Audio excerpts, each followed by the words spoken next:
딱딱한 고용 비누 있잖아요. 고용 비누는 강알칼리성입니다. 그 비누의 거품으로 피부를 닦으면 피부가 알칼리 쪽으로 변하기 때문에 피부 건강에 굉장히 나쁩니다. 제가 생각하기에 그 중에 중요한 거는 이제 잘 주무시는 겁니다. 특히 밤 10시부터 새벽 2시 사이가 중요하다고 합니다. 한 가지 더 추천한다면 이제 입니다. 피부는 어떻게 관리하느냐에 따라 달라질 수 있나요?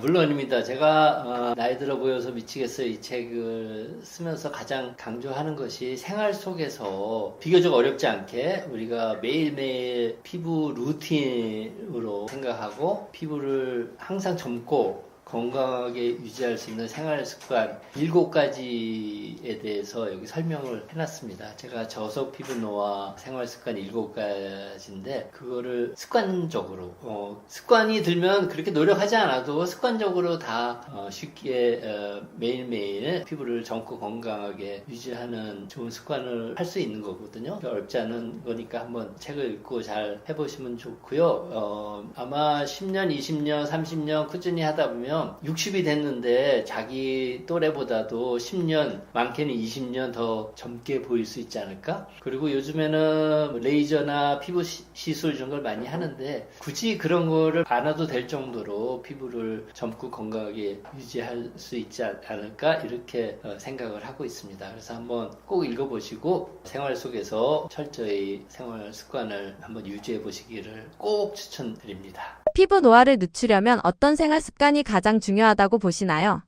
7가지를 다 이제 얘기 드리면 좋겠는데, 제가 생각하기에 그 중에 중요한 거는 이제 잘 주무시는 겁니다. 숙면을 취하는 거예요. 또 하나는 스트레스를 현대사회에서는 안 받을 수는 없는데 스트레스를 빨리빨리 해소하고 스트레스를 이겨내는 겁니다. 또 한 가지는 충분히 수분 섭취를 하는 것이 중요합니다. 잘 자는 게 왜 중요하느냐? 숙면, 자는 시간 동안은 우리 피부가 낮 시간 동안 받은 상처를 치유하고 피부를 재생시키는 그런 아주 소중한 시간입니다. 특히 밤 10시부터 새벽 2시 사이가 중요하다고 합니다. 그래서 밤 12시, 1시까지 핸드폰 보고 깨어있지 마시고 10시 이전에 주무셔서 황금 시간인 피부 회복과 피부 재생의 시간을 피부한테 주는 게 중요합니다. 우리가 자는 동안에는 낮 시간 동안에 받은 손상 이런 게 치유됩니다. 그러기 위해서는 자는 동안 세포가 증식이 많이 되고 또 손상받은 DNA도 이 자외선이나 활성산소 때문에 DNA가 손상을 받거든요. 그런 것도 자는 시간 동안 치유가 되게 됩니다. 그렇기 때문에 낮 시간 동안 받은 피부 손상을 치유하는 그런 현상이 일어나게 되고 또 자는 동안에는 성장 호르몬이 많이 나옵니다. 그래서 우리 특히 청소년들 한창 성장해야 될 그런 연령의 아이들은 충분히 자주는 게 좋고요. 성인이나 나이 드신 어르신도 피부가 손상되고 또 우리 몸을 건강하게 유지하는데 중요한 역할을 하는 성장 호르몬이 많이 나오는 그 시기가 주무시는 시기이기 때문에 항상 일정한 시간에 주무시고 일정한 시간에 기상하시는 게 꼭 필요하고 또 이 코티졸이라고 하는 호르몬이 자는 동안에는 떨어집니다. 코티졸이 피부 장벽을 망가뜨리는 역할을 하기 때문에 스트레스 호르몬인 코티졸이 자면서 감소돼서 피부 건강에도 굉장히 좋은 역할을 한다.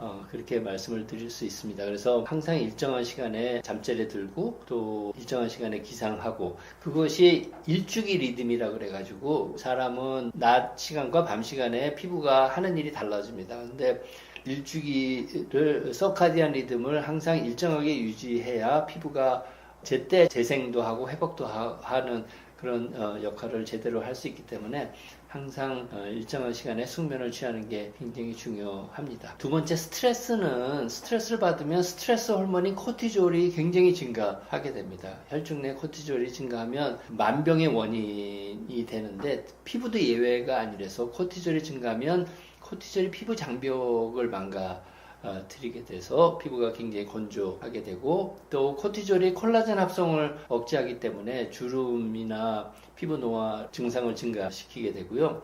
그리고 코티졸이 피지 분비를 증가시켜서 이게 여드름이 있는 사람에는 여드름이 심해지고 또 피부 트러블이 망가지게 됩니다. 그래서 스트레스는 받으면 바로 해소하는 게 좋은데, 스트레스를 해소할 때 이제 좋은 방법이 명상입니다. 명상을 하시거나 아니면 쉽게 할 수 있는 게 호흡법이거든요.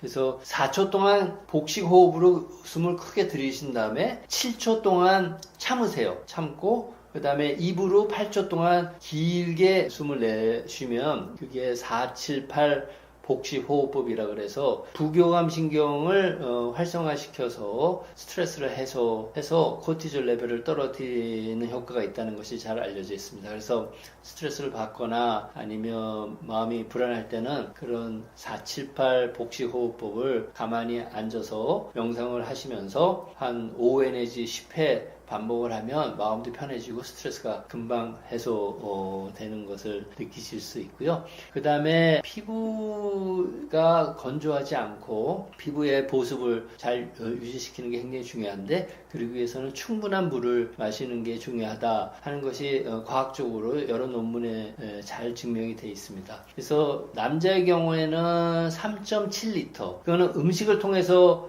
흡수하는 수분 양까지 합친 겁니다. 여성의 경우에는 2.7리터. 보통 음식으로 한 20%를 흡수하기 때문에 2리터에서 3리터 정도의 물을 음식 먹을 때 말고 틈틈이 조금씩 음료를 마셔주는 게 피부 건강에 좋고 피부 장벽을 튼튼하게 하고 피부 노화를 예방하는데 굉장히 효과적이다 하는 논문이 많이 나와 있고요.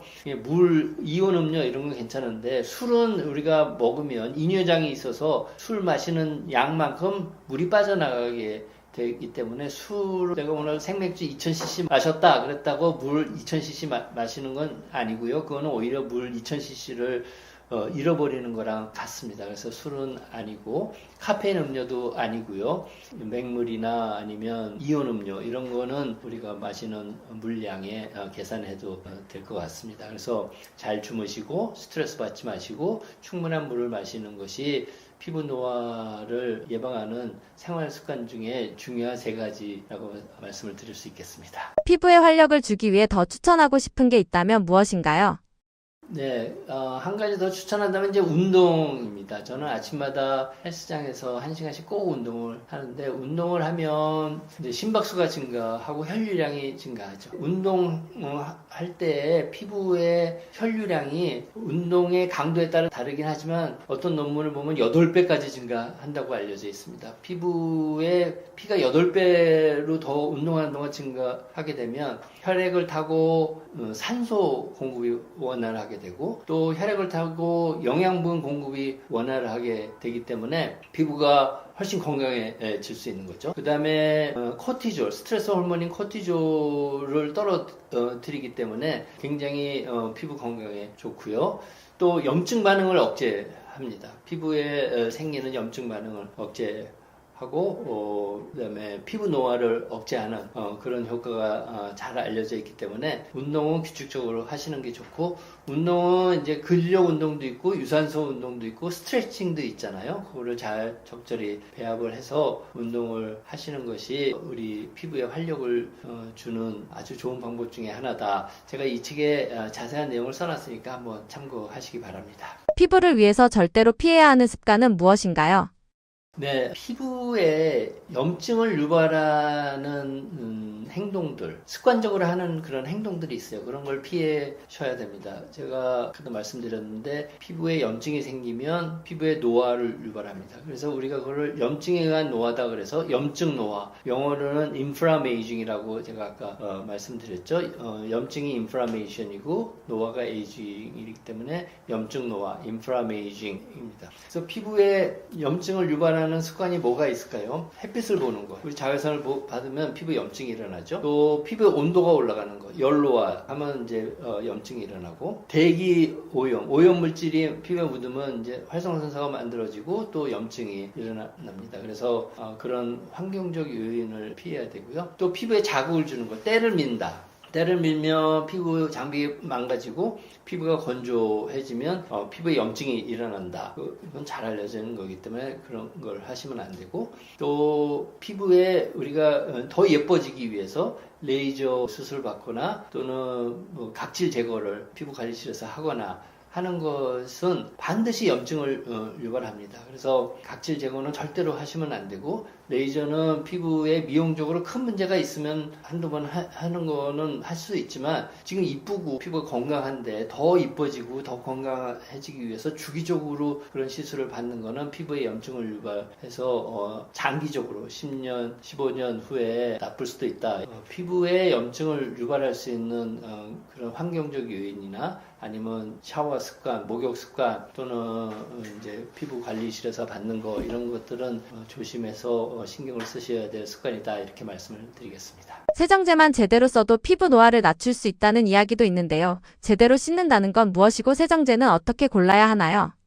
샤워를 너무 자주 하거나 아니면 일주일에 한 번씩 목욕탕에 가서 몸을 너무 과다하게 닦으면 피부 장벽이 망가지게 되고, 피부 장벽이 망가지면 피부에 있는 수분이 밖으로 많이 도망가서 피부가 건조해지고, 피부가 건조해지면 피부가 염증이 생기면 피부가 노화가 됩니다. 그래서 몸을 자주 닦는 건 되게 좋은 습관이 아니에요. 저는 아침마다 헬스장에서 운동을 해서 땀을 많이 흘리지만 저는 땀이 더럽다고 생각하지 않습니다. 우리 몸에서 나오는 거라서. 그래서 저는 아침에 땀을 그렇게 흘려도 세정제를 쓰지 않고 거품을 쓰지 않습니다. 몸을 닦는데, 땀을 닦는 데는. 단지 아침에 머리 하루에 한 번씩 감아야 되기 때문에 머리 감는데, 그리고 거품을 내서 더럽다고 생각하는 항문주위 이런 데만 좀 닦지, 운동한 후에 전신에 거품을 내지 않습니다. 그 이유는 거품이 피부 장벽을 구성하고 있는 지질 성분이나 당 성분을 빼서 피부 장벽을 손상시키기 때문입니다. 그래서 저는 그걸 잘 알기 때문에 몸을 가능하면 간단하게 닦고, 너무 자주 닦거나 오래 닦는 거는 하지 않으려고 하고요. 그래도 우리가 가끔 거품을 내서 몸을 닦아야 되지 않겠습니까? 그럴 때 세정제를 선택할 때는 첫 번째로는 저자극, 우리가 피부에 자극이 있는지 없는지 하는 그런 테스트를 합니다. 그래서 저자극 테스트를 해서 저자극인 세정제를 구하셔야 되고, 두 번째 가장 중요한 게 뭐냐면 약산성 세정제를 구하셔야 됩니다. 세정제 보면 거기 세정제의 산도가 써 있어요. 우리 정상 피부의 산도가 약산성입니다. 산도를 나타내는 단위가 pH라는 게 있는데, pH 5 내지 5.5의 약산성이거든요. 정상 피부가. 그렇기 때문에 당연히 피부를 깨끗이 하는 세정제도 약산성이어야 돼요. 그래서 5 내지 5.5의 약산성 세정제를 사서 사용하셔야 되고, 우리 집에서 많이 있는 그 딱딱한 고용비누 있잖아요. 고용비누는 만드는 공정상 강알칼리성입니다. pH를 재보면 pH 9 내지 10의 강알칼리성. 그 알칼리성인 비누의 거품으로 피부를 닦으면 피부가 산도가 알칼리 쪽으로 변하기 때문에 피부 건강에 굉장히 나쁩니다. 그래서 절대로 고용비누는 사용하시면 안 되고요. 약산성 세정제인 액체로 된 약산성 세정제를 구입해서 사용하셔야 되고, 우리가 이제 거품을 내서 피부에 묻은 지용성 성분을 거품이 제거하는 그런 기전은 이렇습니다. 거품이 계면활성제라는 성분이 이제 거품을 내거든요. 그러면 그 거품이 피부에 묻어 있는 지용성 성분을 이렇게 감싸게 되고, 일단 감싸면 피부에서 떨어지는 거예요. 그 지용성 성분이. 그리고 흐르는 물로 이제 닦아내면은 거품과 같이 피부에 묻어있는 지용성 더러운 것이 제거되게 되는데, 거품이 피부에 묻은 지용성 성분을 이렇게 감싸는데 걸리는 시간이 얼마인가 과학적으로 조사를 해보니까 10초면 돼요. 10초. 그 지용성 기름 성분이 왕창 묻어있다.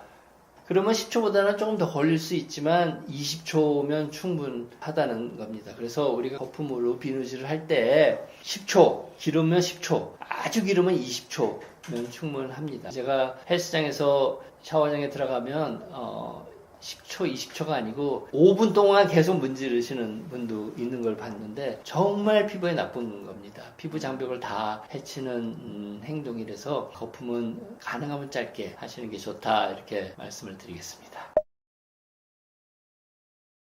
네, 안녕하십니까. 저는 서울대병원 피부과 명예교수 정진호입니다. 저는 서울대병원 피부과에서 31년 6개월 동안 교수로서 환자 진료도 하고 또 학생들 교육하고 또 연구실에서 대학원 학생들하고 피부 노화에 대해서 연구를 오랫동안 해왔습니다. 제가 65세가 넘어서 1년 반 전에 정년퇴직했습니다. 현재는 환자 진료는 하지 않고 제가 피부 노화에 대해서 연구한 결과를 활용해서 화장품도 만들고 또 연구한 결과를 활용해서 발모제도 개발하고 또 피부 질환을 치료할 수 있는 신약을 개발하고자 조그만 벤처 회사를 13년 전에 창업을 했습니다. 그 벤처 회사 이름이 주식회사 정진호 이펙트라고 하는 제 이름을 딴 회사인데 그 회사의 대표이사로서 현재 열심히 연구하고 있고요. 제가 만든 화장품은 12가지가 있는데 피부 노화가 왜 생기는지를 서울대병원 피부과 교수로서 연구를 잘 했기 때문에 그 연구 결과를 활용해서 피부가 왜 생기는지 제가 이해를 하고 있으니까 그거를 예방하고 치료할 수 있는 방법도 개발을 잘 할 수 있지 않았겠습니까? 그런 결과들을 활용해서 화장품을 판매를 하고 있고요. 써보신 분들, 이런 화장품이 있구나 해서 써보신 분들은 굉장히 만족하고 계시는데 몰라서 못 쓰시는 분들은 사용할 수 없으시니까 좀 손해를 보시고 있다 이렇게 생각이 되고요. 제가 오늘 이 책은 나이 들어 보여서 미치겠어요 라는 책인데 제가 피부 노화를 연구하면서 느꼈던 거 이거는 피부 노화의 원인이 이런 건데 생활 속에서 이런 습관을 갖고 생활하면 피부 노화가 진행되는 거를 상당히 예방하고 막을 수 있겠다. 그런 걸 많이 느끼기 때문에 그런 거를 여러분들한테 알려드려야겠다 하는 마음에서 썼습니다. 피부 노화를 촉진하는 9가지 원인하고 피부 노화를 억제하는, 피부 노화를 천천히 하게 하는 7가지 습관에 대해서 주로 썼습니다. 책 제목 마음에 드시나요? 나이 들어 보여서 미치겠어요 라는데 사실 가려워서 미치겠어요. 제가 서울대병원 피부과에서 가려움증 환자를 많이 봤거든요. 서울대병원 피부과가 이제 진료 시간이 짧다 보니까 다 주의사항 같은 걸 설명을 못 해드려서 가려움증 환자분들한테 드려야 될 주의사항 이런 거를 책으로 해서 가려워서 미치겠어요 라는 책을 하나 내서 우리나라 가려우신 분들은 많이 읽으셨을 거라고 생각합니다. 그 책이 우리나라에서도 많이 팔리고 대만과 러시아에서도 지금 번역돼서 많이 팔리고 있거든요. 그래서 책 제목을 그 미치겠어요 시리즈로 나이 들어 보여서 미치겠어요. 피부가 너무 나이 들어 보여서 속상하신 분들이 읽으시면 굉장히 도움이 될 생활 습관들을 적어놨고요. 또 생활 습관으로 만족 못하겠다. 그러면 제가 연구해서 개발한 화장품 바르시면 훨씬 도움을 받으실 수가 있을 겁니다. 유튜브를 잘 봐주셔서 감사드리고 여러분들 피부가 항상 젊고 건강하게 유지되기를 정말 바랍니다. 감사합니다.